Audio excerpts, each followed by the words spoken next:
And when that airplane door opened, we were hit with this wall of humidity. Oh, we were sweating up a storm. And then we walk into the airport where the carousel was, and we were hit with the wall of humanity.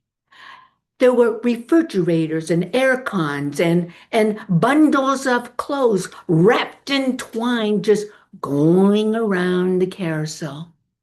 We found our bags and we met with the monastery driver, Mr. Almeida, who took us on the road to Hyderabad. And we took a left and a right and a right and a left. And finally, we entered this tiny, weeny road. They called it Miracle Alley. And on either side were vegetable vendors and butchers with hanging meat. And running in back of the van were all these children. Assalamualaikum! And we would yell back, Mulaikum salam! And finally, the van stopped at the end of this small road, and in front of us was the Archangel Michael with his flaming sword. Oh, that's what it looked like to me. It was a very tall Pakistani man with red henna beard and hair, and he was holding a rifle. He was actually the guard, and he opened up the iron gates, and we drove in, and there was my aunt, Mother Mary Imelda, waiting for us. So over breakfast, we told Mother all about her brothers and sisters and nieces and nephews and the latest gossip from the family. And then she looked at Brett and myself and said, "Oh, are you going to have a family? Are you going to have children?" And Brett, just out of his mouth, says, "Oh, Mother, we're thinking about adopting." And I'm thinking, adopting? Brett? And then we kept on talking, and she said, "Well, that's wonderful you're thinking about adopting." At lunch, after we had our meal, she said, "I've set up an appointment for you to meet my very good friend, Sister Gertrude. She's a Franciscan nun, just like Mother Teresa, and she runs an orphanage." And I went, oh boy. I mean, I think about adoption like buying a new car. You talk about all the doodads and the heated steering wheel and all that kind of stuff, but you never buy it. Brett was very good. Come on, Toby. We'll just give it a go. Let's just listen to this Sister Gertrude. So off we went, and we met Sister Gertrude, such a gracious woman. And she was running an orphanage for severely disabled children. And she told us, "Now, I do not give away my babies, nor will I pray for a girl to be naughty. But if something does happen, I'll let you know." So Brett and I, we take off to England, and we're drinking pints and having a grand time. When we returned back to the States to visit our parents, there was a telegram waiting for us. "Come back. There's a baby girl." And I'm going, Brett said, "Hey, come on, let's go to Toys R Us and do some shopping." It was the most stressful visit to Toys R Us I have ever had. To me, Toys R Us is like the land of happiness, but this was quite stressful. We got the powdered milk and some diapers. And again, Brett is just reassuring me, "Look, we'll give it a go, okay? We'll just see what happens." So off we returned back to Karachi.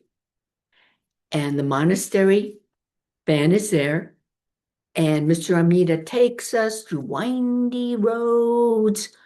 And he stops at this old colonial-looking rundown house. It said Peace Haven. It was a retirement home for retired baby minders, caregivers for children during the colonial days. So here we are walking up the steps that are all crinkly with green paint. And as we walk up on the outside of the porch are all these nannies that are so old but they're all smiling and they're wearing white saris. And then the porch door opens and here comes Sister Gertrude with this bundle wrapped up in the white blanket. And she says, "Here." I take that white bundle and Brett and I are looking at this baby with bright brown eyes. And I knew we would be taking care of her. Now, my daughter, Asia, she's 40 years old. She has 2 kids of her own. And when I visit her and we're drinking coffee, she says, "You know what, Mom? You know what my hopes and dream is?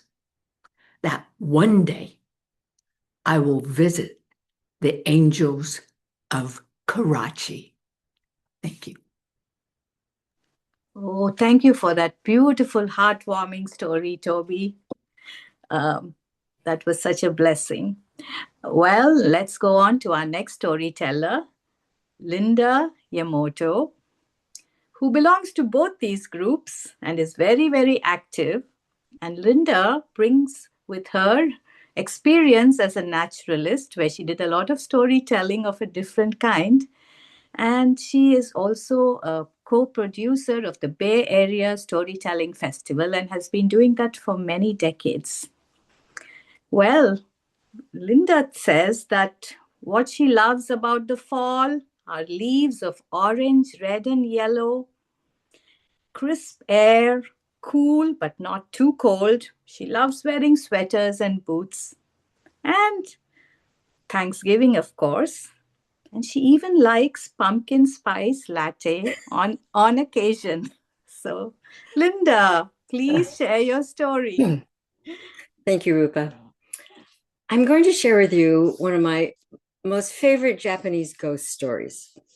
I learned it from Fujita, Hiroko Fujita, who is now 90 years old, and she lives in Japan. And I tell this with her permission. Mukashi mukashi, aru tokoro ni. Long, long ago in Japan, there was a young woman of marrying age. And because her father was the highest ranking official in their village, her marriage was very carefully arranged. It was arranged that she would marry a young man in a neighboring village. And at first, she was pleased with the marriage. Her husband was hardworking, nice looking. He was very good to her parents.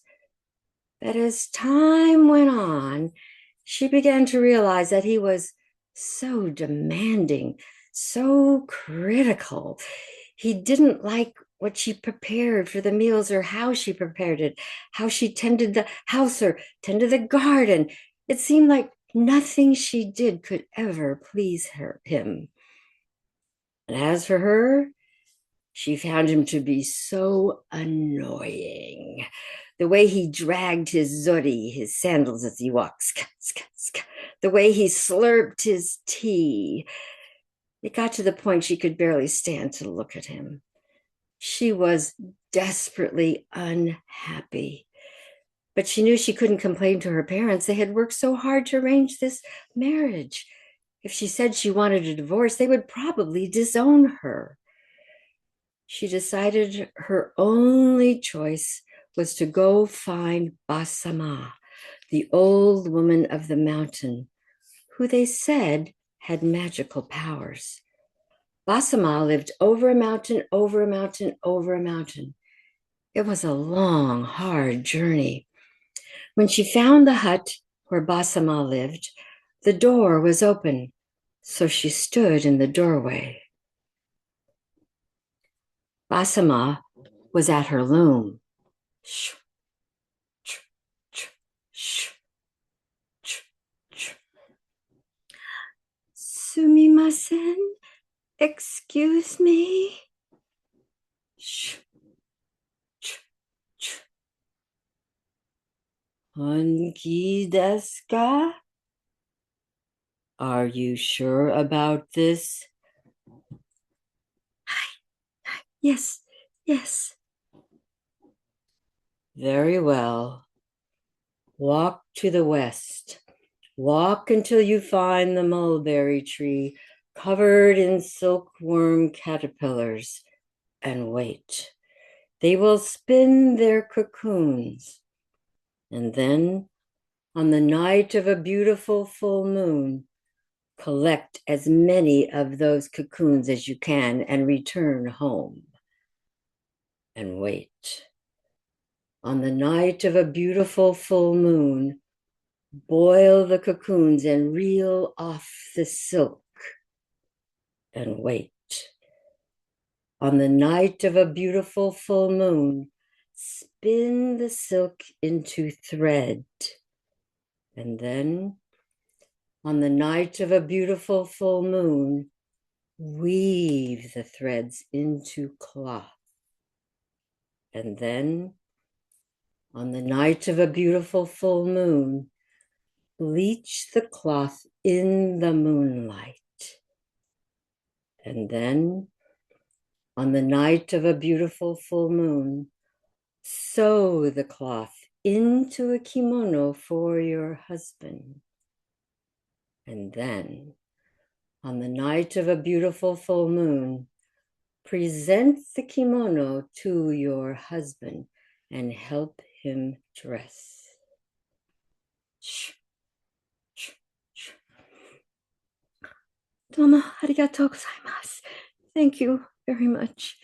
And so she backed out of the doorway and immediately walked to the west until she found the mulberry tree covered in silkworm caterpillars. She waited until they spun their cocoons. And then, on the night of a beautiful full moon, she collected as many of those cocoons as she could and hurried home, back over the mountain, over the mountain, over the mountain.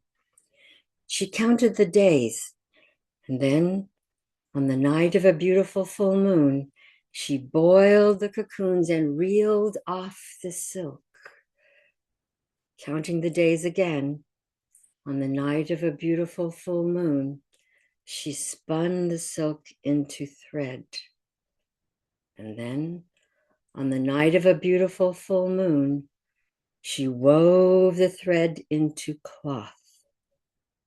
And then, on the night of a beautiful full moon, she bleached the cloth in the moonlight.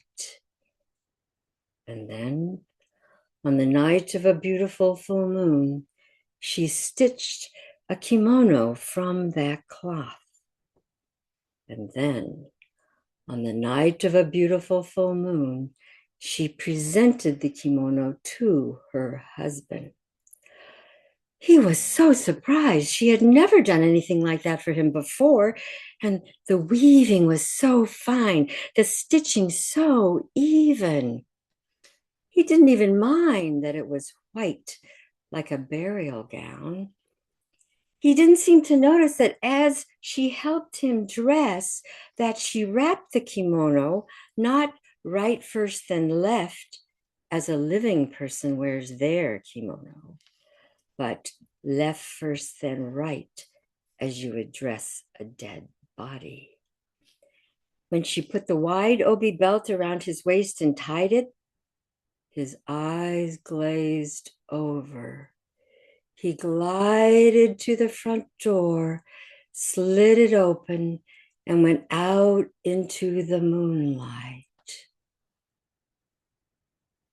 At first, she was nervously excited. She was relieved. But then after several days, she was curious. Is he coming back? What happened to him? she decided she had to return to see Basama. Over the mountain, over the mountain, over the mountain. Again, the door was open. Basama was again at her loom. Ch, ch, sh, ch, ch. Hontoni shiritai desu ka? Do you really want to know? Yes, yes. Very well. Return home, and on the night of a beautiful full moon, walk to the six-way crossroad outside your village and wait. Domo arigatou gozaimasu. Thank you very much. And so the young woman returned home over the mountain, over the mountain, over the mountain. And then counting the days, she walked out to the six-way crossroad outside their village. The sun was setting, the full moon was rising above the mountains. She looked down the six-way crossroads. She thought she could see a figure in a white kimono gliding toward her.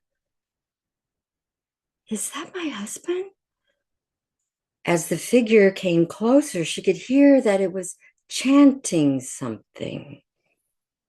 By unwittingly wearing clothes bleached in the moonlight, I am now a servant of the god of night.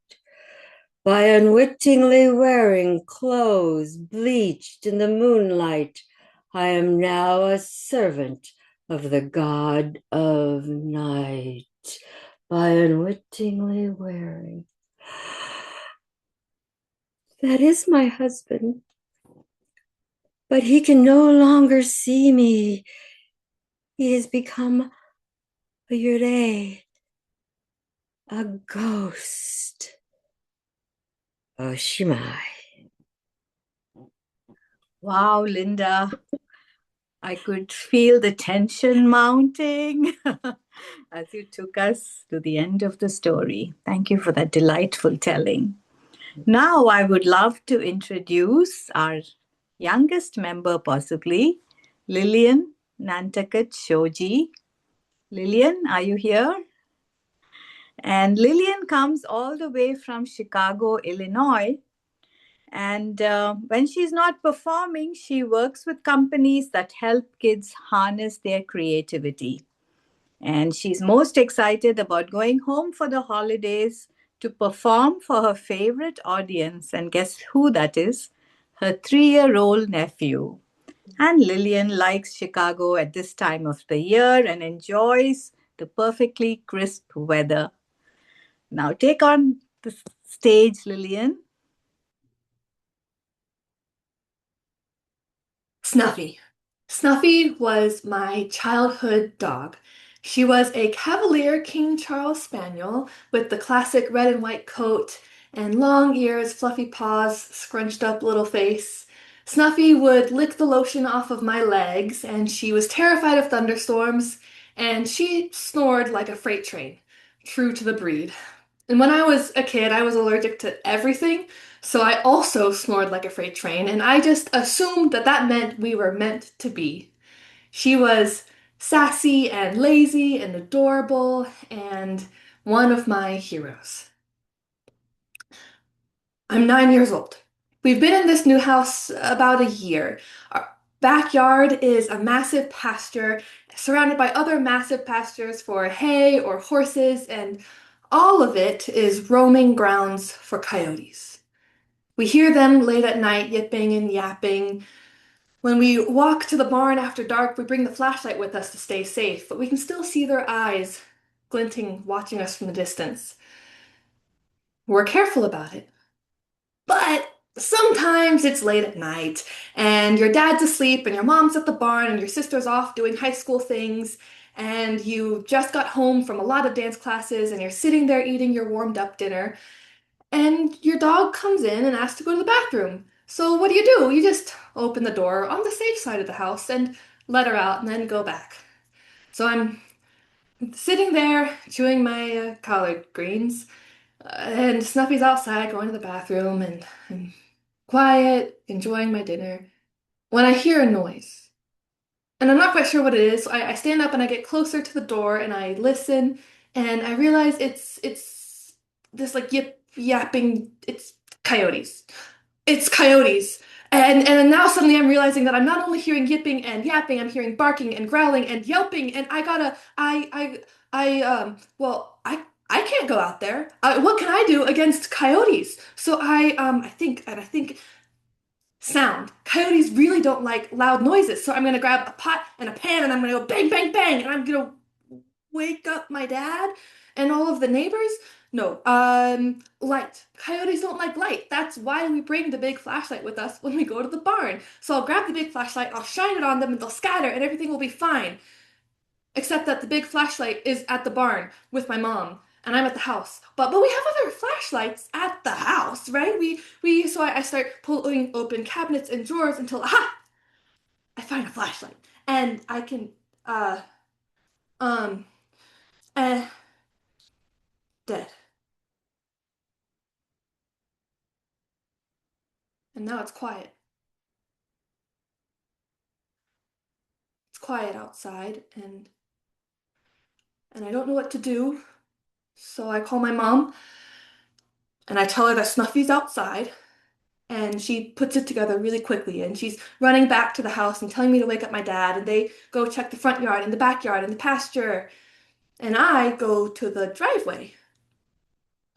To get to our house, you had to go through a neighborhood, down this long driveway, a tunnel of trees, and you'd emerge at our pasture, and the driveway would take you up to a small little hill where our house sat. So I'm standing up here by the house, staring at the big expanse of our land, and especially in the full moonlight, it usually feels so magical. But tonight it just feels too big and too empty and too quiet, and I feel very alone and so much like a coward. But then, coming from the tunnel of trees at the end of the driveway, Snuffy. This bundle of red and white fur just trotting up, happy as can be, and I, so relieved, run down the driveway, scoop up all 25 pounds of her, and I carry my dog home. But as I'm walking back towards the house, I realize that my fingers are touching something kind of slick. And when we get to the light of the garage, I realize that my dog is covered in blood. Something I want you to know about Snuffy is that she was born with a limp, which didn't affect her too much. She could still run laps around the house and chase squirrels up trees, but we didn't take her on walks because it just seemed kind of mean. And also, like any good dog family, we fed her scraps from the table when she begged. So 1 plus 1 equals a pretty rotund, round dog. And still, this out of shape, overweight lapdog managed to encounter coyotes and survive. Once I realized that she wasn't okay, I told my parents. We rushed to the vet, they patched her up, and we had another few years with her. And the vets even said, based on the bite marks, it's possible she encountered 4, 5 coyotes, which is incredible. When Snuffy eventually did pass on, I promised her that I would do better. I would try harder. I'd be braver. I wouldn't be that kid who left her to fight coyotes all alone. But the knowledge that I was a coward rested really heavy on me. I mean, the proof was there. The evidence came from that night. Trying hard and being better, those are really scary things. And what are you to do if you're a coward? Well, I'll tell you what you can do. You can try anyway. You can try to try.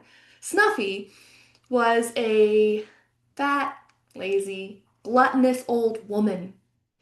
and she fought a pack of coyotes and won.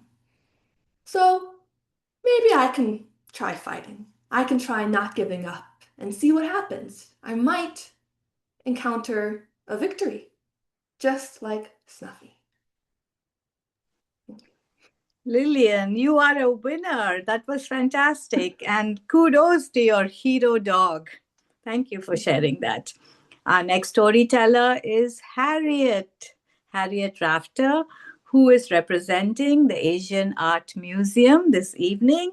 And she is all for books, ballet, and bison. I wonder if she means eating bison or just No. no. Okay, watching bison. Okay, that makes sense because Harriet is a tender, loving person. So, and Harriet works at a music school, and she says that she loves this season because people start rehearsing Christmas music, and it's also the time of year when she realizes the world, how wonderful the world is every minute. And of course, sharing good food with really terrific people is what it's all about. So do share your story, Harriet. Thank you. Well, this story takes place in China many, many, many years ago. There was a farmer, and he had three sons. Two of the sons married two young women from a nearby village, and everybody was very happy. But the girls did miss their mothers. Of course, they missed their mother. And the father-in-law was happy to let them go home to visit her. But boy, they were doing it often. And they always brought him a present, which was nice of them. But on this particular village, he decided he'd kind of play with them. And he said to one, you know, I would like you to bring me something special. I want you to bring me wind in paper. And to the other, he said, and for you, dear, I would like you to bring me fire in paper. That's impossible. The two girls are very bewildered, so they do go out and they go toward their mother's house. And they start to cry because they're afraid if they don't bring what father-in-law wants, maybe he won't let them visit their mother again. Well, they wind up sitting and crying underneath a tree by a lake. Also by the lake is a young woman who's herding some water buffalo, and she sees these two girls weeping and sobbing. What's wrong? Can I help you? Oh, when they tell her about the wind in paper and the fire in paper, and please, what you're talking about is very easy. I can make those things for you. Stop crying. Go see your mother. 2 days from now, we can meet right here, and I will have those gifts for you. And that's just what happened. They take the gifts, they go home, and father-in-law says, oh, I am so glad to see both of you. I don't suppose you were able to find those presents that I asked for. Oh, yeah, no problem. Here, father-in-law, is wind in paper. And of course, you know what that is. It's a fan. Well, what about fire in paper? Here you go. Open it and see. And it turns out it's a lantern. Oh, you know, I am very fond of both of you, but I had no idea you were so clever. We're not, father-in-law. There is a girl who herds the water buffalo by the lake. She's the one who made these things. Oh, well, if you see her again, invite her to come for tea. I'd love to meet this girl. And it happened that she did come for tea. And of course, she and father had all kinds of things to talk about farming. He remembers he has one unmarried son. Wouldn't it be something if his son and this girl liked each other and got married? And you can probably predict exactly what happened. They did. And in fact, she became really the manager of the farm. And they had been prosperous before, but now they were really getting rich. They were so well off that they built a new ancestral hall. And above the door, in characters, it said their motto, no sorrow. And you can say they, you know, pretty much lived happily ever after, but the story is not over. One day, the governor of their province decided to take his family and his servants for a long carriage ride to, look about and see how things were going. It was summer, They left early in the morning with lots of food. By the time noon came, it was hot. They were tired, they were starving, and they were thirsty and kind of in a bad mood. And they see this farm. And so the governor asks the father-in-law, may we stop and have a picnic on your property? It looks like a beautiful place, and of course you're welcome to join us. It is a beautiful place, Your Honor. I'd like to show you our new ancestral hall. And he takes the governor to this new place. But the governor's reaction is not what he expects. You know, you're lying. There is no family that has no sorrow. You're showing off. This cannot be true. Oh, but Your Honor, it is true. We happen to have this wonderful girl. She's my daughter-in-law. She is so clever that we have not had a misfortune since she joined the family. Really, I'm not lying and I am not showing off. Well, I'd like to meet this girl then. Very well. And this young woman comes to the door of this ancestral hall.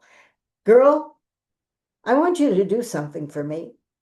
Of course, sir. What is it? I want you to spin silk.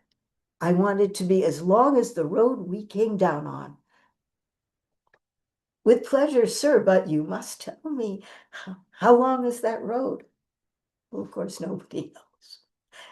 Too easy, too easy. No, I want you to make some oil from some nuts. As much oil as there is water in that lake that we walk by. With pleasure, sir, I'll be glad to, but how much water is in that lake? Well, of course, nobody knows. So he summons a servant. Bring me that bird cage. And he takes Bird out of the cage and says, girl, you're so clever. You tell me. Am I going to crush this little bird or am I going to set it free? What do you think I'm going to do? Sir, it's not fair. You're an educated man. I'm a farm girl. I've never been to school. You've had experiences. I can't imagine. I have never been out of the district. I cannot tell what you are going to do. If I say you're going to crush it, you might set it free. But if I say you're going to set it free, you might crush it. But, sir, would you answer me a question? I'm standing in the doorway. Am I going to go out or am I going to go back in? What do you think? Well, there's silence. Nobody says anything.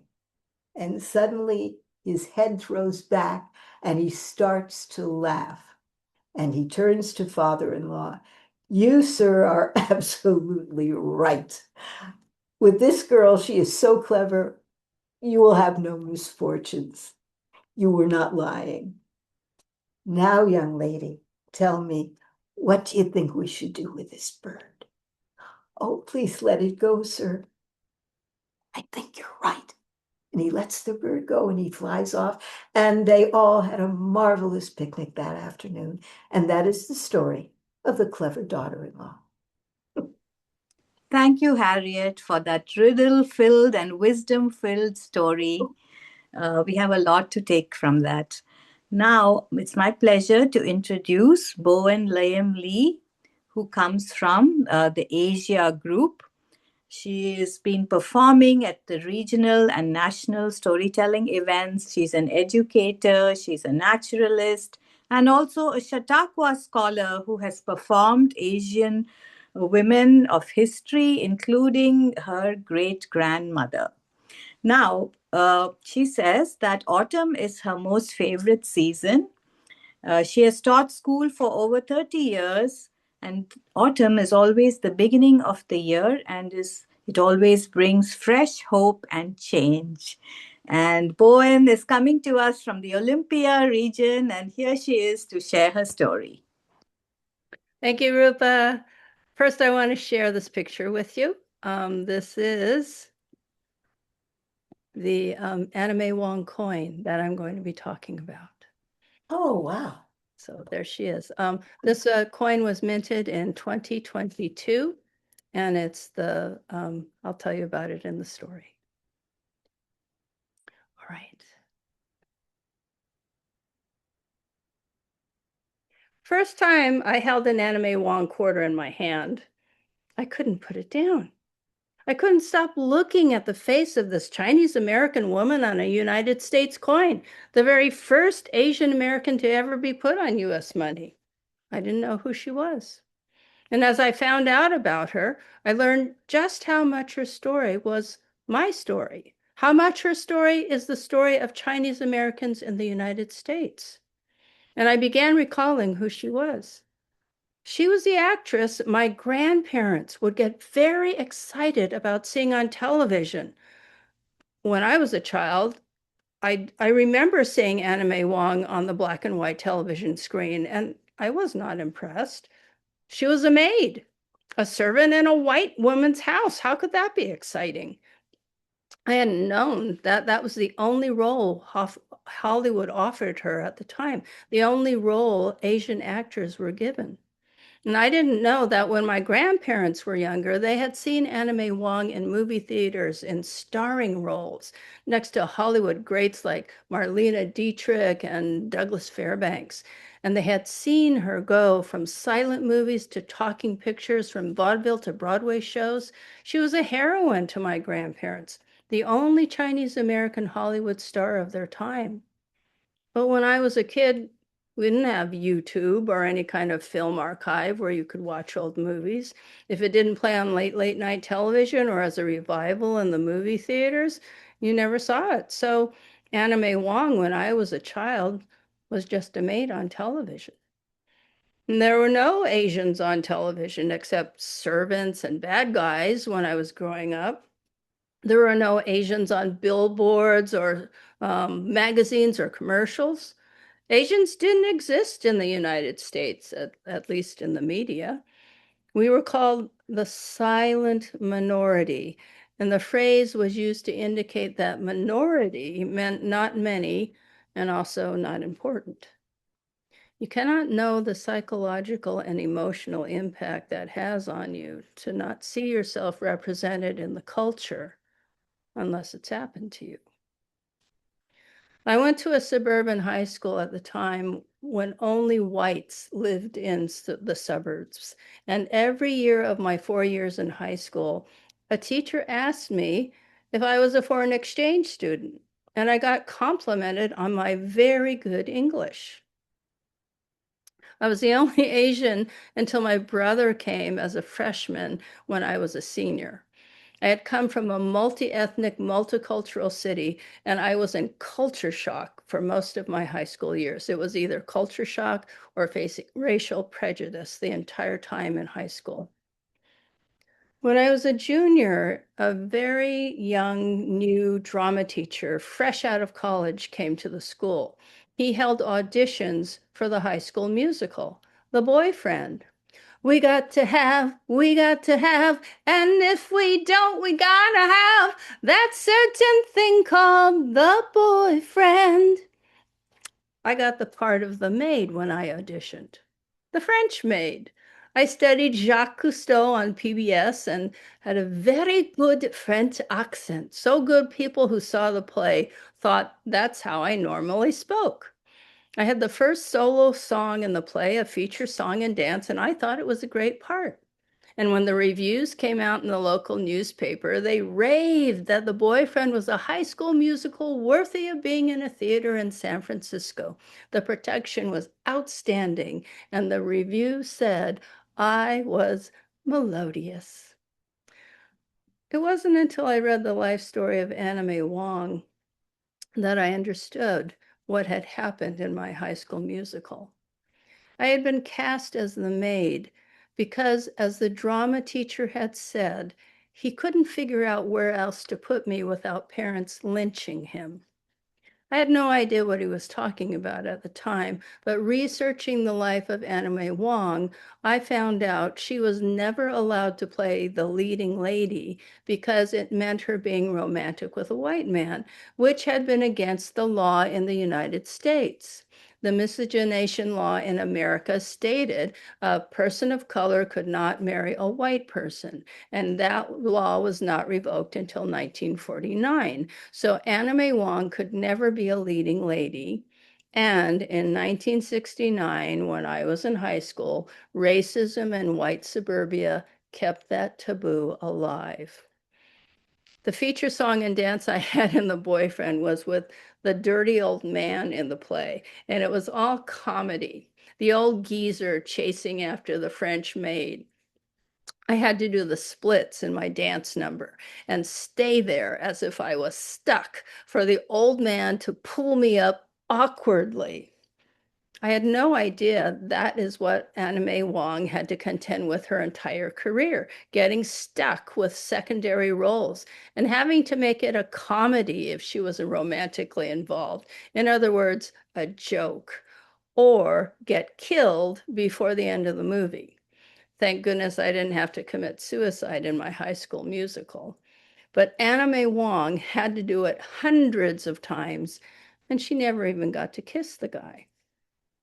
My high school drama teacher told me when he was putting on my makeup for the show, I've never done one of these before. He was talking about applying makeup on an Asian face, and he would not have experienced it before. There were no Asian roles in theater at the time. When I tried out for summer stock at the community theater later on, I quickly found out they had no parts for an Asian. I was politely but firmly told as much. Anna May Wong writes about her father telling her when she was a teenager just starting out in films that unless the movie had an Asian theme, she would not be hired. She couldn't believe that. Surely, when people saw her acting, her great ability to play the part, they would hire her because she was good. And then she found out what her father said was true. And if the leading lady in the movie was supposed to be Chinese, they would put a white woman in yellowface in the role. Yellowface was when they would tape a Caucasian actor's eyes and put on darker makeup. Anna May Wong might get the secondary part, but she could never be the star. When I was young, I could sing, dance, and act as well or better than other young people. But I had to play the maid in the High School Musical, not because I wasn't capable of a starring role, but because of racial prejudice. I couldn't be anything else. And it was through learning about Anna May Wong that I found out what I had been up against as an Asian actor. So nowadays, I'm so glad to see Michelle Yeoh winning an Oscar for Best Actress and Bowen Yang playing the vice president on Saturday Night Live and Netflix offering Korean shows because they are the best in the world. And I'm so proud to see Anna May Wong on the quarter. She would love to know we can flip history. Thank you, Bowen. That was so thought provoking. And unfortunately, some of these issues still exist in this day and age. But I have seen you perform Anna May Wong, and you are brilliant. Thank you. Our next storyteller is Asha Bajaj, and she's a storyteller from the Asian Art Museum, has been telling there for nearly 20 years, sharing the joy of stories and introducing school kids to the power of myth.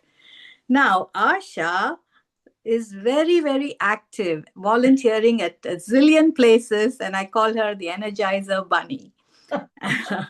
And she tells us that she loves the fall because the light in the sky changes, shadows grow longer, and the sense of autumn carried by the cool nip in the air remind you that to everything there is a season, everything is temporary.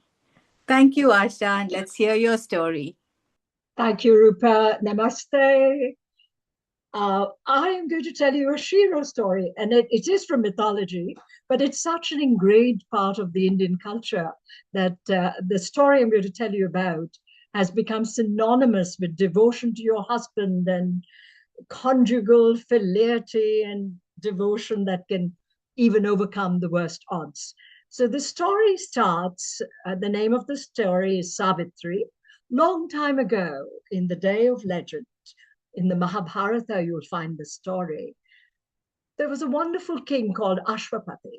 He had everything a king could desire: palaces, chariots, lots of food to eat, many wives. His people were happy. He was fair, he was just, nothing to complain about. He had just one real sadness: he had no children. For 18 years, he invoked the Lord of the Sun, called Savitr. As Savitr's first consort brought him in and heralded the dawn, Usha, and Sandhya, who took him back, serenading him at night. This went on for 18 years until one day he came down to Ashwapati and said, "My dear king, what do you desire? Why are you so sad?" Ashwapati folded his hands and said, "Savitr, I need a child. I've got everything else except for children." Savitr says, "You will be blessed with a child a year from now." And exactly a year later, a beautiful little daughter is born to the senior queen. She's bright, she's beautiful, she's radiant. And in honor of Savitr, they call her Savitri. Savitri grows up, learns all the elements and courtesies of being a princess. She learns archery, horse riding. Pretty soon she's of marriageable age. And in those days, they would organize a swayamvar, where all the princes would be asked to come and she would get a chance to choose them. But none of the princes would ever ask for her hand. They were so intimidated by her radiance that they would shy away. At last, the king called Savitri to court and said, "My dear daughter, sometimes when somebody is so beautiful and so radiant, men get insecure and they do not ask for your hand. Go forth with our courtiers and see if you can find a good match in the kingdom." So she sets out with her entourage. They travel far and wide. Not a single person she meets is able to match her wits, her beauty, and her radiance, until at the very end, they come to a small hermitage in a forest. And when they go in, she notices this handsome young man walking, holding the hand of an old Mendura fellow. She turns around and asks her soldiers, "Who is this?" "That, dear princess, is Satyavan, the man who speaks the truth." "Ah, and the person he's holding is his old father, who's blind and has just lost his kingdom." Very impressed. What a devoted young man. The next day they set out for the palace. And as she arrives, the king invites her in. "Come on in, Savitri. How were your travels? Did you find anybody?" "Yes," she said. "At last, I think I have." And right by her is seated the famous sage, the interstellar sage who is able to go to all three worlds, Narada. And he says, "Well, what is his name? Tell me." "Satyavan." "Oh, no," Narada says, "anybody but Satyavan. Not that he's not virtuous, not that he's handsome and great man, but I can see the future. And I can tell you now, my dear Savitri, he will be dead in 1 year." "Did you hear that, Savitri?" King Ashwapati said, "Let's find someone else." Now, Savitri is a very determined young lady. She quietly looks down and says, "Father, if I am ever to marry, it will be Satyavan. I don't care if it's just for a year, as long as I'm with him." He looks at Narada and says, "What should we do?" Narada looks at Savitri and her resolve and says, "Well, if that's what she wants, so be it." So the entourage sets forth for the forest with beautiful gifts and ornaments, and they arrive at the hermitage. The old king says, "A princess?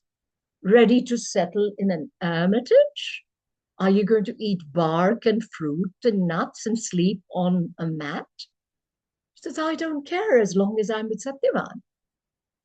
So they walk around the sacrificial fire 7 times, and they're pronounced man and wife. They live happily together for a year, but pretty soon she realizes time is marching on. 3 days before, she decides to start praying and fasting. She repairs to the altar, starts praying and hoping for the best. Well, a couple of days later, Satyavan has got his axe ready. He's ready to go to the forest to cut some firewood. She says, wait, Satyavan, I want to come with you. He says, my dear Savitri, you've not eaten anything for 3 days. Why don't you stay back and rest? No, I do want to come with you. So she, hand in hand, they go to the forest. He chops a little wood. The sun goes high in the sky. And just about midday, he says, oh, I don't know what's wrong with me, Savitri. My head hurts. It's about to burst. So she finds a clearing. He lays down to rest on a lap. And as he's about to fall asleep, she sees this large figure, a dark, ominous, cloaked personage with red eyes. She looks up and she says, who are you? She's afraid she knows who it is. And he says, I'm Lord Yama, the god of death. I'm here to take Satyavan with me. His time has come. Savitri says, please, Lord Yama. He's my happiness. He's the only person I want to live with. He's my joy. What have I done to deserve this fate? Please don't take my happiness away. I'm sorry, Savitri. Satyavan's time has come. He needs to go to the land of the dead. You belong to the land of living. Pretty soon he takes a noose, removes the likeness of Satyavan, just as big as your thumb, puts him under his cloak, and starts to go south where his domain is. He turns to Savitri and says, now, Savitri, you must stay in the land of the living. Do not follow me. And he starts to walk up higher and higher. And just as he's about to reach, he turns around and Savitri is still behind him. So, Savitri, I've told you, you belong to the land of the living. Do not follow me.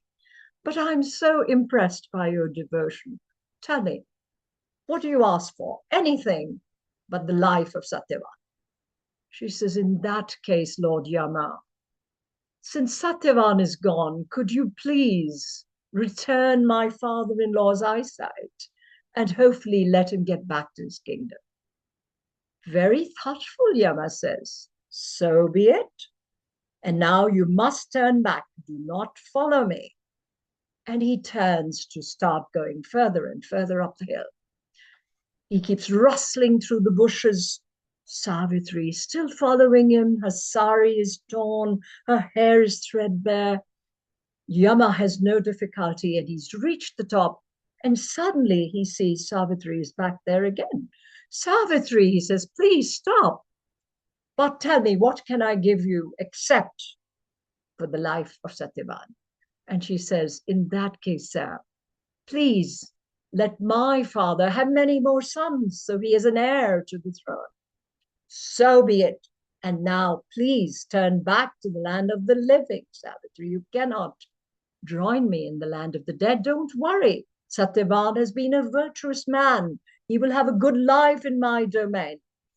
And as he begins to ascend even further, he turns around one last time and Savitri is still there. And he says, enough, Savitri, but I'm so impressed with your courage and devotion and your love. One last wish, and that's it. And then you must go back. And she says, in that case, Lord Yama, I want 100 sons, and may their father be Satyavan. Yama says, oh my God, you haven't asked for his life. But to give you this boon, I would have to return his life. Savitri, not only are you beautiful and devoted, but you are so smart. You have your wits about you. He takes the little likeness, releases him. says, "Go back, Savitri. You have won the life of your husband." And as she goes down, Satyavan is just waking up, rubbing his eyes, and says, "Oh my God, where have I been? I must have fallen asleep. And did you know I saw this dark person who carried me away?" "Oh," she says, "Satyavan, don't worry. Let's go home." They get back to the hermitage, and the king's eyesight has returned. He welcomes them. And very soon, Satyavan is able to regain the kingdom, and they rule for many, many years. Her father also ends up having many sons. And now, as they are old, and now they're ready for Lord Yama, Lord Yama comes for them, and they go happily with them. And since then, Savitri has been the virtuous woman whom we all look up to as our figure of devotion and smart, wise, and what we call pativrata. In fact, there is a festival that has just happened called Karva Chauth, where the women of the household fast for the day, hoping for good life and wealth and prosperity and happiness. Because in the Indian culture, you're expected to share the same husband for 7 rebirths. But just as an aside, we have friends who say, "We hope this is our 7th rebirth." Thank you so much. That's the story of Savitri. Thank you, Asha, for that brilliant telling of a very ancient myth. And Savitri was probably the superwoman of her time. Now, on to our next storyteller. We have Meghna, who comes from Asia group, I mean. But she actually comes from Mumbai. She's a South Asian immigrant and an award winning storyteller who is dedicated to advance social justice. Well, and she was also the 2025 Oracle Award winner for regional service from NSN, and that is really a big deal. Kudos. And what does she like about this time of year? She says she loves watching fall leaves transform into the little bursts of color. And this is a gentle reminder that change doesn't have to be scary.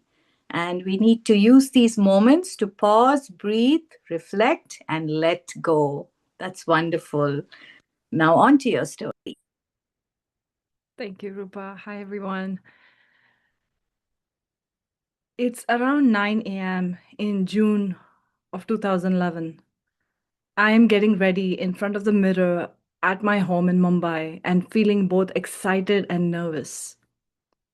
I'm excited because I'm visiting home from the US for my upcoming 30th birthday. And I'm nervous because I'm about to meet my potential in laws for the first time. Let me take a step back.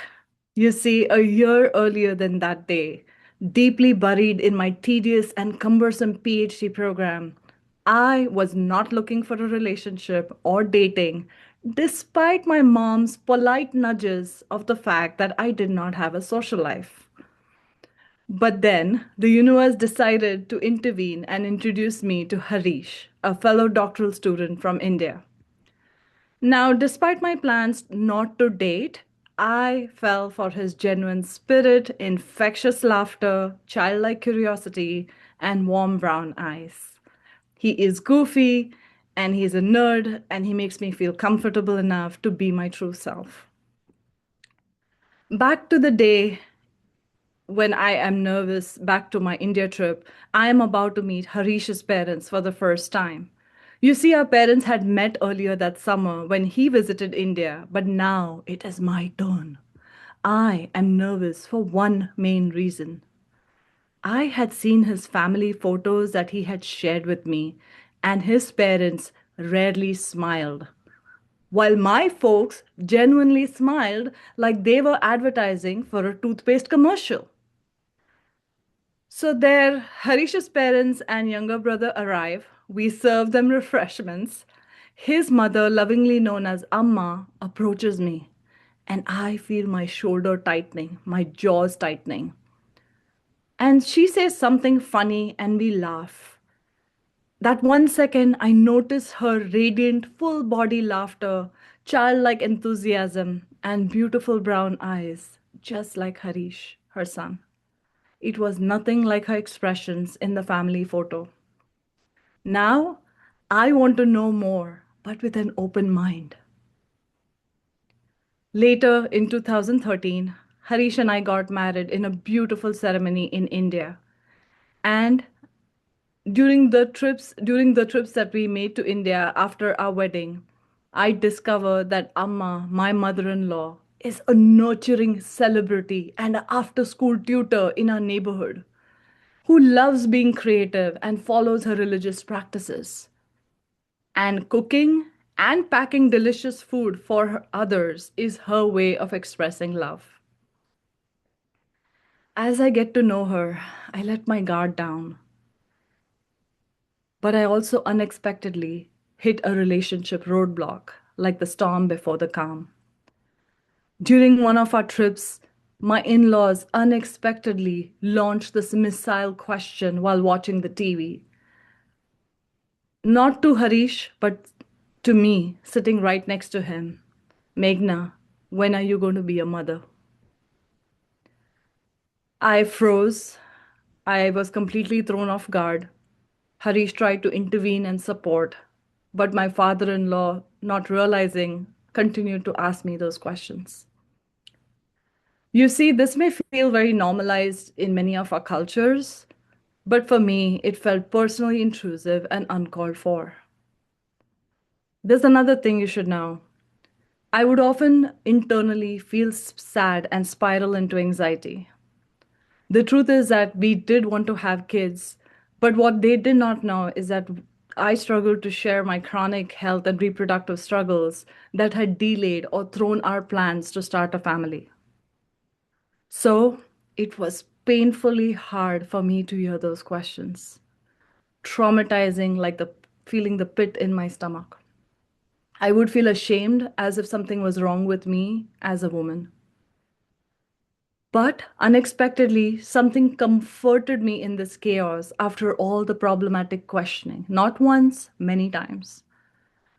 Amma realizing how much it affected me, despite me not sharing anything, she would genuinely come to me, sincerely apologize for her own questioning and my father in law's questioning, and then would just give me a tight hug.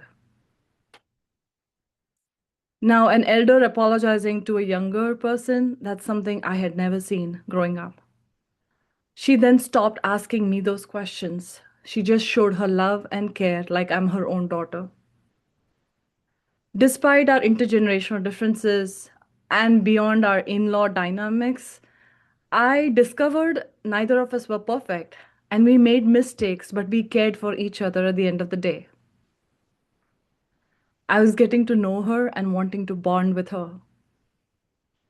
In 2018, Amma had some abdominal pain, and with further tests in India, we got the news that we weren't prepared for. She was diagnosed with ovarian cancer.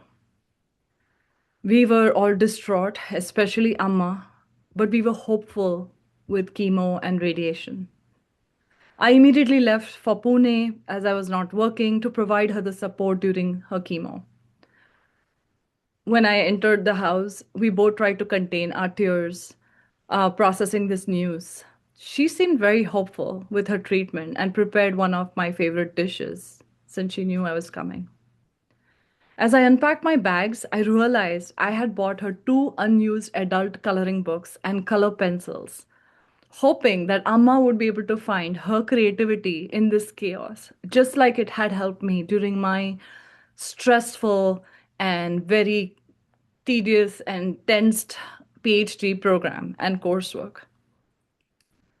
As she started the chemo session, I wasn't even sure whether she was going to use it. We accompanied her for those sessions, and before I could imagine, she removed the coloring books and pencils from her bag. And once she was all set on the table, she started weaving her magic on that coloring book. She first planned what colors she wanted to use, the contrast, the combinations for each of the mandala coloring design. When she was done with each page, It was just beautiful, mesmerizing, and calming. She would show the coloring pages to the doctors, nurses, and other patients in the chemo ward and proudly tell them her daughter, that's me, had gifted her this. Of course, Amma had her days and hours where the effects of chemo would take over. But if it wasn't for the coloring books and the chemo effects, you would find her acing the game Candy Crush on her iPad. Later that year, she was finally relieved to be in remission. Harish and I was excited to visit them again, and because Amma was beyond excited to start the wedding planning process for her younger son, that's Harish's younger brother, that December. That was her wish to see him get married. However, as life turns out and the universe turns out, our excitement and joy were still short-lived. A month before her younger son's wedding, her cancer relapsed with a short time to live. We were all heartbroken. We didn't know how we could find even the slightest joy to celebrate a wedding. Harish's younger brother was very discouraged to get married. But Amma cried, vented, but focused back again on the wedding festivities. She did not want that to be a reason for her son not getting married. You know what else she did? Did I tell you about her childlike enthusiasm? She applied henna to her hands and she told the lady who applied the henna, I want to look like the groom's mom, so decorate both my hands up to my elbow. And she danced like no one was watching. In the 2 weeks after, an exhausted, sleepy Amma apologized to me for hurting me in any way, and she shared how much she loved the fact that I had made Harish happy. I held her hand weeping, realizing how much Amma had made me a better person with her humility and with her grounding. On a Saturday early morning in January, Amma passed away in her sleep, peacefully and painlessly, surrounded by all of us, her loved ones. A month later, Harish and I started getting ready to go back to the US, and we packed our bags. My father-in-law walked in the room and asked me if I would like to take back Amma's coloring books. 2 full coloring books, almost all completed with beautifully colored pages, with me back to the US. And also including her autograph, a signature on one of the pages. I have no idea when she did that. I immediately said yes, because we felt we were taking a piece of Amma's larger than life heart and her $1 million smile with us. Thank you. Thank you, Meghna. That was so beautifully told and touching. And I know you have her memories and the beautiful artwork that you can hang on to forever. Now let's go on to our next storyteller, who is none other than Liz Nichols, who is doing all the tech for me today. Thank you, Liz. And Liz is a long-time storyteller. She must have started when she was a little kid because she's been at it for over 3 decades.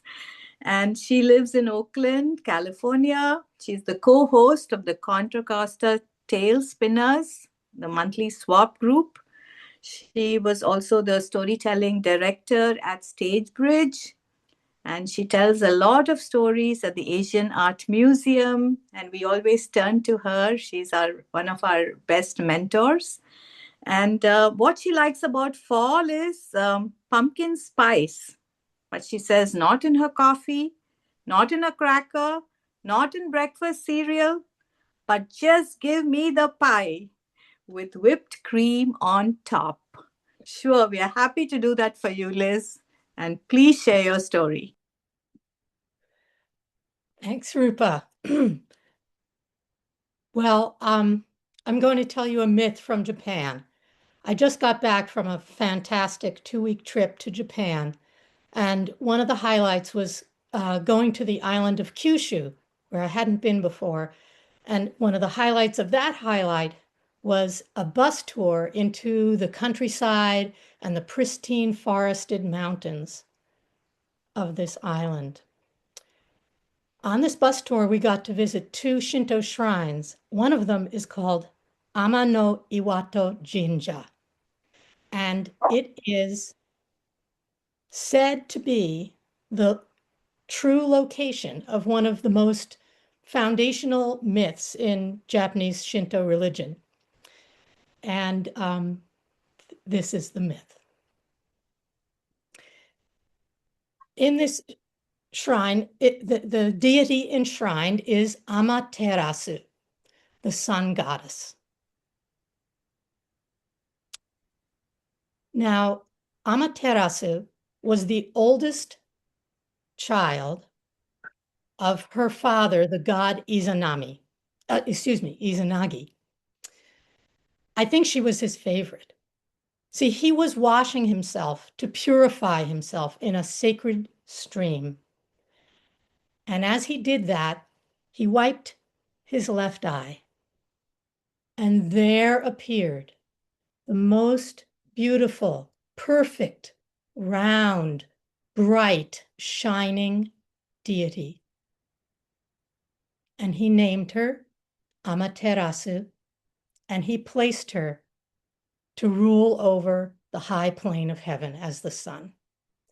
Then he wiped his right eye, and there he created her younger brother, Tsukuyomi,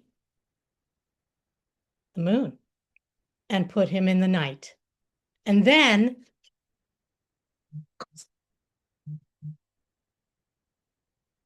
he created Susanoo, the youngest of the 3.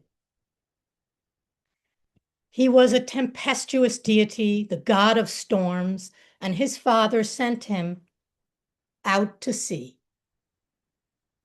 But Susanoo didn't want to stay out there all by himself. And so he was always coming up to the heavens to visit his sister. Now, I want you to think about this. Are you an older sibling or a younger sibling? Because if you're an older sibling, you may think, like Amaterasu did, that he was just coming to create mischief and mess everything up. But if you're a younger sibling, you might think, maybe like he did, that you just want to get some attention and be included. But whatever the reason, when he would come, he would mess up her beautiful divine rice fields and all kinds of other annoying things. And the 2 of them they rubbed each other the wrong way. So one time he came supposedly to apologize for one of these intrusions, but really he came to do the worst thing he had ever done. He brought the body of a flayed horse, and he flew over her beautiful weaving hall where she and her handmaidens were weaving on their looms the most magnificent fabric. And he threw that horse down through the chimney hole, and it ruined everything. And Amaterasu was beside herself. She was beside herself with anger. She was beside herself with shock. He even killed one of her handmaidens. I mean, it may have been an accident, but still, come on. She was so beside herself. She didn't know what to do. She went and found a cave, and she withdrew into that cave, and she pulled a huge boulder in front of the mouth of the cave, and she sulked. And of course, at that moment, the world went dark. And all the other 8 million gods and goddesses and everything on earth was in misery, cold, wet, couldn't see anything, and they got together. They got together at another cave, quite near that cave, and they consulted with each other. What are we going to do? They sent people to beg her to come out. It didn't work. And they said to each other, we can't guilt trip her out. We can't force her out. We're going to, how about if we lure her out? Let's figure out a way to trick her into wanting to come out. So, what can we do? Let's have a party. Well, that was a good idea, but it was a pretty bummer of a party for a while because everybody was cold. There was no food to eat. It was pretty miserable until Ame no Uzume, the goddess of dance and joy, said, let's get this party started. And she stepped up onto what became the first drum, and she drummed it with her feet. And as she drummed it with her feet, she started to dance. And as she started to dance, well, some of her clothing kind of started to slip. And then she lifted up her skirts and she got wild and wilder. And all the gods and goddesses, they burst out laughing. They couldn't contain it. And in her cave, Amaterasu, the sun goddess, she heard that. How can they be having a good time without me? And her curiosity got the better of her. And she just slid that boulder over just enough so she could peek. And she peeked out. What's going on? Oh, we're having a party. We found another goddess. She's beautiful and bright like you.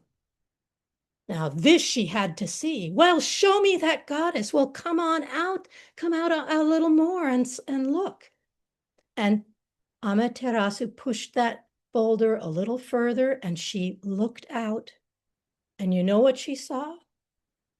Well, she didn't realize what she was looking at because she didn't know that one of the other gods or goddesses, there's different stories of who did it, but someone created a smooth, shiny, round, small object out of metal. It was the first mirror in creation and hung that mirror from a branch right outside her cave so that when she came out, what did she see? She saw her own face, her own beautiful, powerful, good face. And when she saw that, even before she understood, she wanted to go there. She wanted to rejoin the world. And so they pulled her out. And then someone quickly, a very strong god, put that boulder, picked it up and shoved it in that cave so that it could never be taken out again. But I think by that point, she was ready to rejoin the world. So that's the story of how the sun went away and the sun came back. And that's why I think it's the perfect story for this season, when all through the world, cultures have stories of the sun going away and the sun coming back. But not every story, not every culture has a story that begins just like a lot of things begin at this holiday season with a family argument. Thank you. Thank you, Liz. You transported us beautifully to Japan, and we really appreciate your story. Our next storyteller and the last one for the evening is Megumi, who's also been helping me with tech. Megumi grew up both in the United States and in Japan. Now she specializes in sharing traditional folk tales, tales from World War II Japanese American experiences, as well as her own personal stories. And she assists teaching the class acting for veterans. at San Quentin. You know what Megumi loves at this time of year? Persimmons, pineapple guava, and other fruits. Yum, yum. And she also gets to celebrate a very special person in her life. Yes, it's her dog's birthday at this time of year. So, Megumi, please share your story with us. Yay. Happy birthday to Yuki, my daughter dog. Thank you for introducing me. My story is called Oiwa-san, or The Tunnel of Horror. I'm 7, and I wasn't scared of ghosts or monsters. I knew they weren't real. I was in the 2nd grade in Japan, sitting in my classroom, trying to focus on the math my teacher was showing on the blackboard. There was a knock on the door. My mother. What? She took me out of school and to an amusement park. Yes, on a school day. It was weird, but my mother was an oddball. I was kind of used to her eccentricity. It was a gray, smoggy day in Tokyo. The amusement park was mostly deserted, except for my mother, me, a few really bored-looking ride operators, and a few couples shyly holding hands. There was nobody waiting in line, and the piped-in music just sounded so distorted, and all the rides looked mildewy and rusty. Why were we there?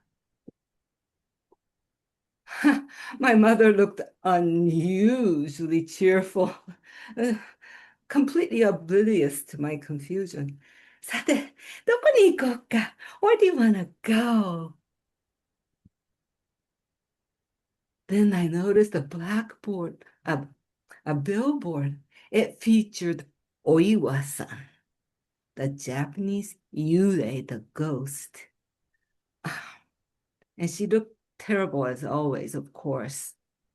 She had one swollen eye shut, stringy, greasy, disheveled hair, and she held her limp, emaciated fingers in front.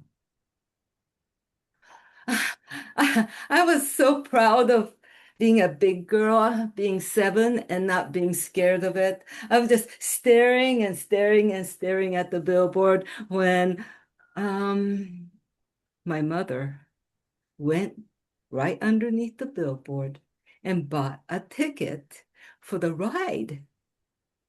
One ticket for the ride called the Tunnel of Horror. Yeah. The bored-looking attendant put me in the first car, and he pulled down the grab bar. I looked at my mother. She's like, "Itterashai, have a good time."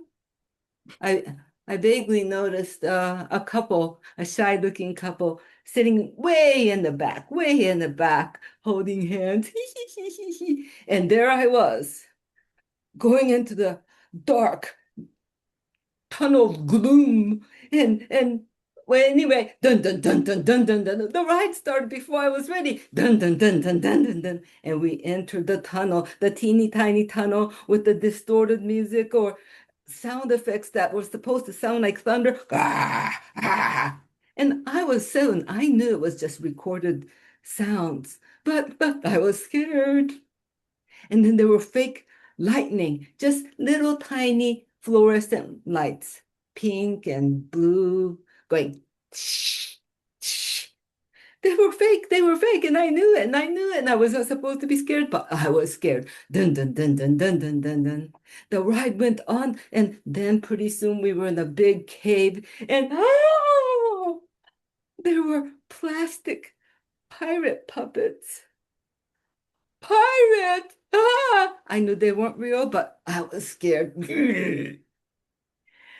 There was one pirate with striped t-shirt, I really remember it well, holding a plastic fake knife, going, ah, ah, ah, ah, stabbing into a fake rat, which obviously was dead about 7 years ago. And the ride kept going. Oh my gosh, the pirate ship is on fake fire. Just cellophane going. And I knew everything was fake in there, and I was so scared. When the ride finally exited the whole cave, I never felt so happy about smoggy skies. There was my mother, enthusiastically waving her hand. Was it fun? How was it? Pretty soon, the attendant had to come. Shit. Yeah. And I still couldn't move.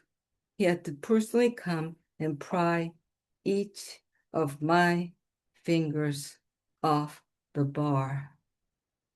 And when I finally reached my mother, I looked into her face and she said, 今度どこ行こうか? Where should we go next? And I said, お家へ帰ってもいい? Can we go home now?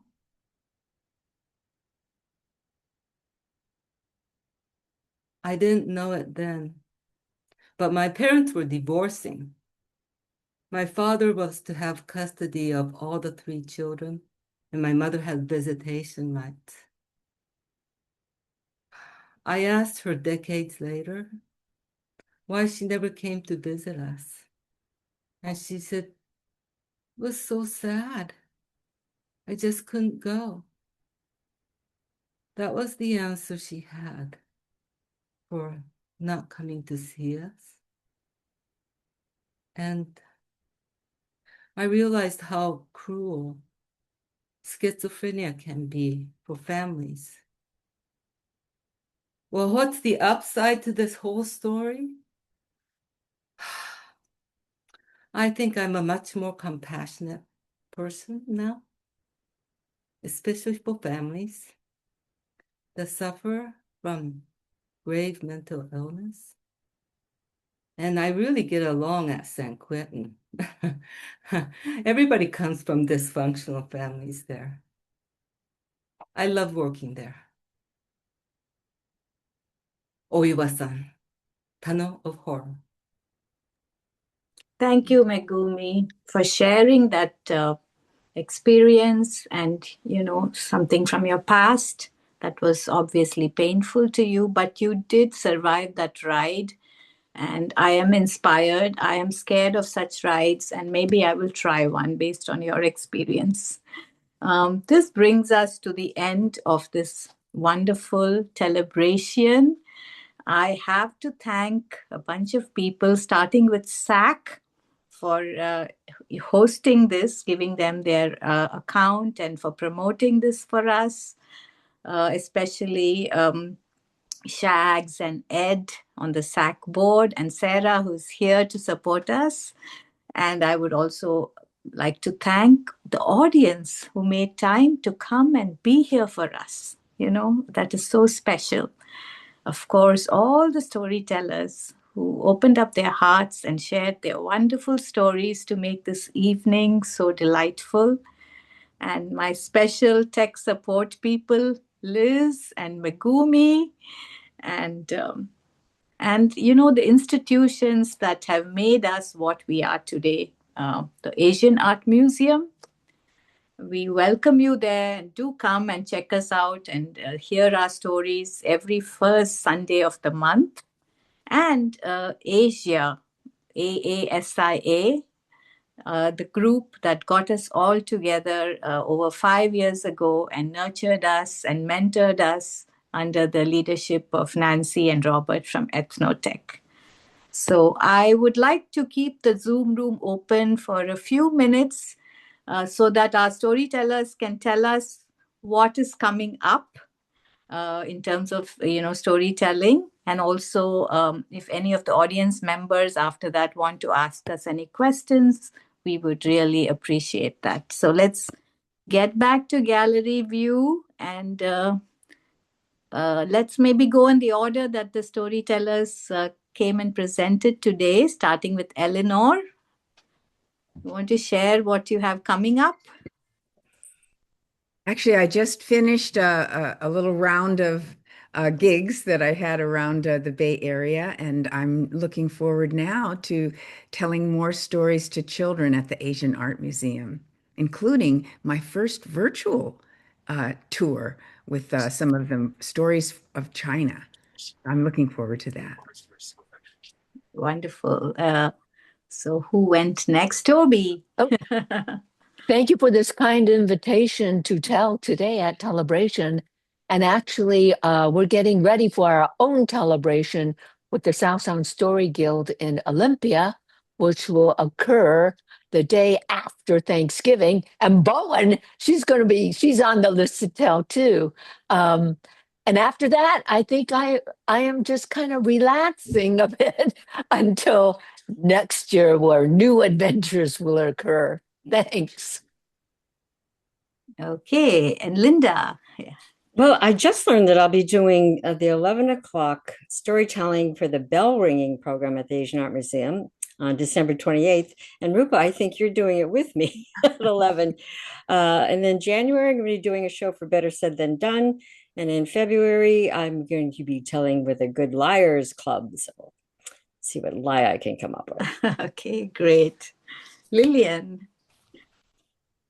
Well, for anyone in the Chicagoland area, I will be performing next month in That's Weird, Grandma, which is the annual fundraising show for a company I work with called Playmakers Laboratory. We teach children creative writing, take their stories, perform those stories back to them. And this winter show is like favorites from the archives, first 2 weekends in December. Wonderful. Harriet, what are you going to be doing? Could you unmute, please? Well, there's a treat at the Asian Art Museum. We've got a very large class of new storytellers, and I have to be honest and say that they go out with the veteran storytellers, and we sort of evaluate them, but mostly what we do is support them. And that is the happiest thing at the Asian Art Museum for me. I love doing it. It's wonderful. Thank you. Bowen? Could you unmute, please? Celebration up here in Olympia, Washington with Toby, and looking forward to playing my ukulele. And just found out that I will be doing Sacred Stories with the Storyteller Association of California in December.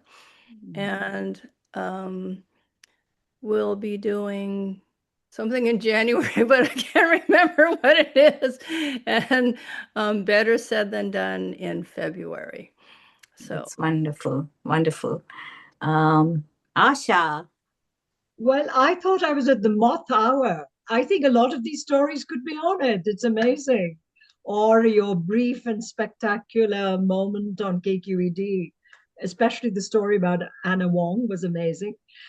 So my core competency, I should say, is the Asian Art Museum.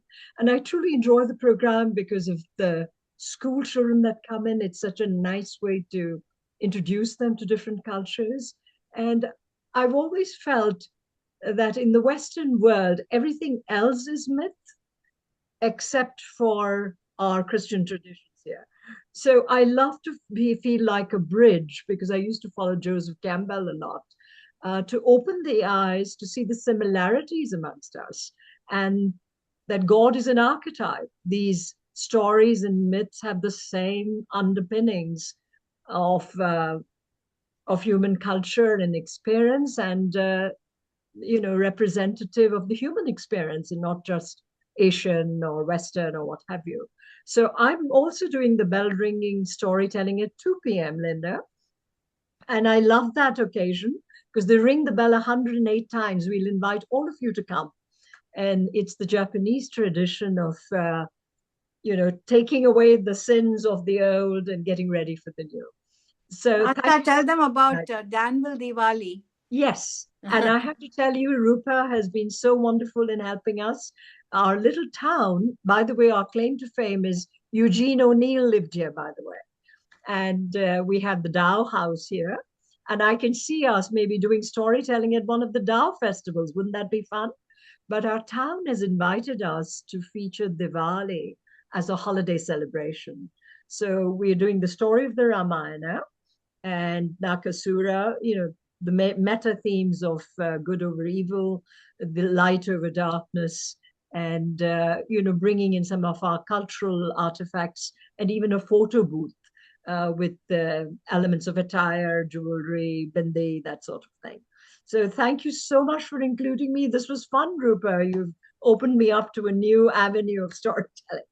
It's such a pleasure meeting all of you. You're all such great storytellers. Thank you. Thank you. Meghna?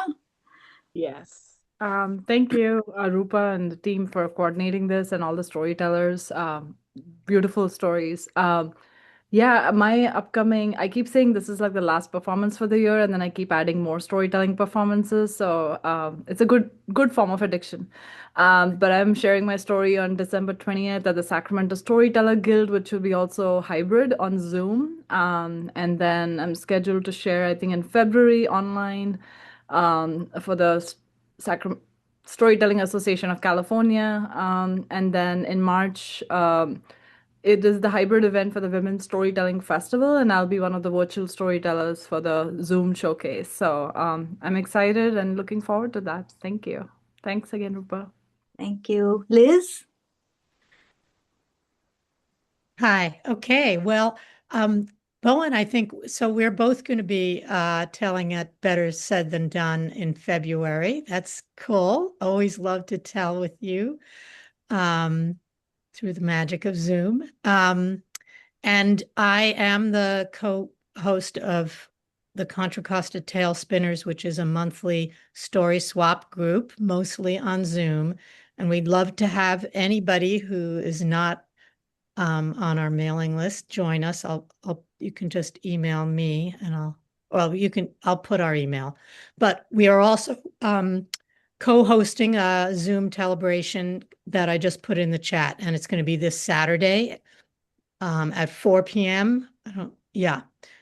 Pacific time, in coordination with the Storytellers of San Diego, and also through the auspices of SAC. So it's always great to come together through SAC. Wonderful, a lot going on. And where is Megumi? Yes. Hi there, everybody. I'll be helping to coordinate this sort of a storytelling marathon on the last day of the year. It's called a blowout. And storytellers from all around the United States, I think, will be participating in it because I think it's 12 hours. And it's a fundraising for, what's the group again, Rupa? Assist Artists Standing Strong Together. That's it. So besides that, I just go weekly to San Quentin and swap stories with the guys. All right. Thank you so much. Wonderful. Thank you, Megumi. And Megumi is also going to be doing a workshop for us at the museum in January. So something to look forward to. And I'm going to be on this evening of personal stories called True Tales Live. That's coming from the East Coast. So I'm one of the 3 storytellers. That's going to be on the 25th of this month. And it's free with registration. If anybody's interested, I could send you the link. So, do the audience members want to say anything before we wind down?